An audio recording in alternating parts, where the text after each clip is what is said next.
1 Kings verse 5, preparation for building the temple.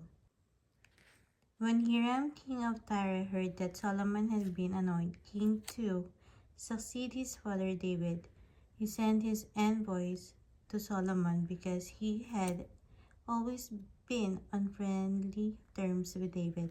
Solomon sent back this message to Hiram.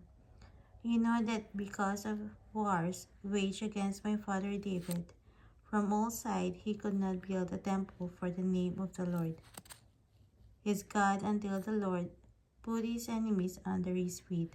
But now the Lord my God has given me rest on every side, and there is no adversary or disaster. I intend therefore to build a temple for the name of the Lord my God, as the Lord told my father David, when he said, Your son, whom I will put on the throne in your place, will build the temple for my name.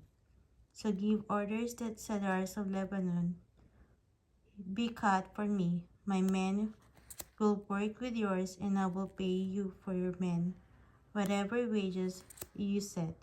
You know that we have no one so skilled in felling timber as the Sidonians.